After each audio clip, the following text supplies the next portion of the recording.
Howdy, this is our Cultural Plunge project and we're learning community 13. This is our contents page. Introduction. The drag community. Drag is the art form in which people dress up as caricatures of the opposite gender. The drag community grew mainstream in the 1990s because of the release of the documentary Paris is Burning. It has grown significantly in popularity due to the reality competition show RuPaul's Drag Race. The drag community is heavily intertwined with the LGBT community, and its impact is seen in everyday society. Some examples of how drag is integrated into everyday society is our language. A lot of slang words, for example, period and slay, are both words that have stemmed from the African American drag queens. Background information, early history to present day. The early history of drag. The first records of drag were seen during the Shakespearean era when men would dress as women to play female parts in the theater. Birth of modern drag. In the late 19th and early 20th centuries, male burlesque and vaudevillians would dress femininely, usually for a comedic effect. This is the era that we now recognize as modern drag. Drag around the world. Its global integrations from the hit show RuPaul's Drag Race and social media have allowed the world to see and appreciate the art and dedication these performers put into their art form. What drag is now. Drag is a prominent feature of the LGBT+ community and its continued fight for liberation. It is a form of entertainment for many people and a safe space and art form for many more. Background information, latest research. 72% of drag queens have faced discrimination in America. There has been a 600% increase of drag and LGBT-related viewed content on social media and television in the last 2 years. There are an estimated 6,100 drag queens performing in the United States. Since Pride of 2022, there have been around 160 anti-drag / anti-LGBT related crimes and protests, with Texas leading the hate. Now for the actual cultural plunge. Scarlett and I attended Dragyland on campus. Dragyland was a drag show / pageant including up-and-coming drag queens from the area. It was held in Rudder Theater. We learned about how the new DEI laws have affected the LGBT community in College Station. We came into the show with no idea what to expect. We knew surface level what drag queens were and what they did, but we had no idea what we were really getting into. What did we find? We found a tight-knit community of individuals who have an art form they love to celebrate. What did we do? What did we see, hear, and or taste? We got to experience the comedy and charisma of the contestants, host, and the judges. We watched pop songs being passionately lip-synced to, a flag performance, and unique costume and makeup looks that were 100% homemade. We heard several of the queens' coming-of-age journeys into finding and loving the art form. Are our preconceptions valid? As stated before, we came into the show with a limited knowledge about the art form. The only preconception that we had was the definition of drag. We were blown away with the elated atmosphere of the event. Did this experience impact the way we view our own cultures and the cultures of others? A surprising part of this experience was the online backlash of the event itself. When going into the show, we had our bags checked, and we also noticed a police presence around Rudder. It is important to remember that many people aren't open-minded to different cultures. How will this experience affect how we teach and interact with others? As future teachers, we must create an open-minded environment for our students to grow and discover who they are. As humans, how can we dictate what other people do to express themselves when they are causing harm to no one? Okay. Popular culture and alternative views.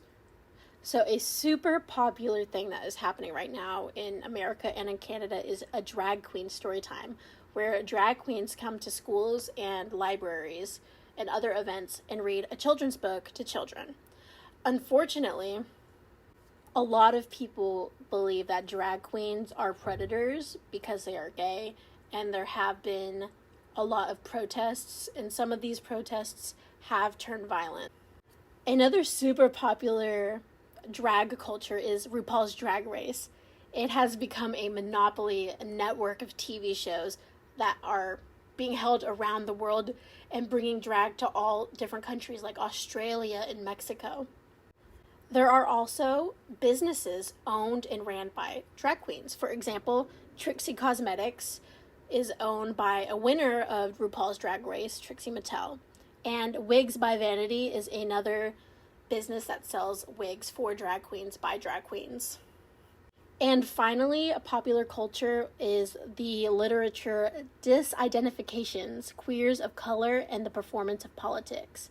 This is a book that talks about the African American culture and how it has influenced drag and how a lot of drag performers are African American and how that relates to politics. So for Making Connections, our first 3 readings came from the Multicultural Education textbook. And so the first one talked about cultural relativism, and this is just defined as the perspective that differing learned ways of being human were not inherently superior or inferior to one another, they were just differences. And so this is relevant to the topic of drag because some people still don't accept it, and there's still a lot of backlash against drag shows. And so this just shows that some people are still not at the point where they believe in cultural relativism. And then for our second one, it is about cultural borders. And so this is described as the aspects of culture that are treated as grounds for differing rights, privilege or disprivilege, favorable or unfavorable regard. And so this connects to our project because during the show, the DEI laws were brought up, and this made people upset because they felt just because they had like certain aspects of culture that people didn't agree with, they were being treated unfairly and their like rights were being taken away. And so our third one is about culture in curriculum, and this just says that direct connections between like lives of students outside of the classroom and connecting those to like what's being taught in the classroom will make the curriculum come alive and a lot of people will engage more. And so this is connected to our cultural plunge because oftentimes drag and similar groups are left out in school conversations. So maybe if they were brought up more students would engage.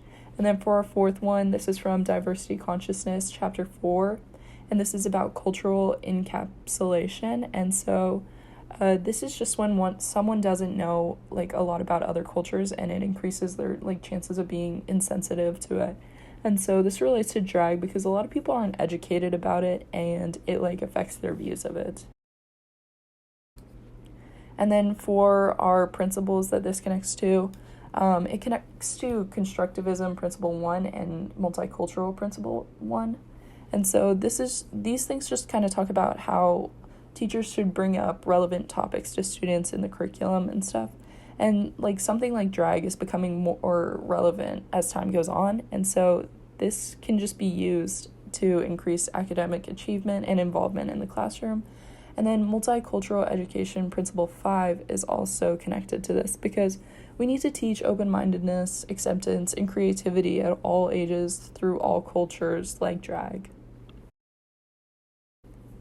And then for how we can apply this to our teaching, the drag shows were all about showing off talents and like capabilities and who someone feels they are. So we can use this to like teach students that they should express themselves through like the arts or English at any grade level.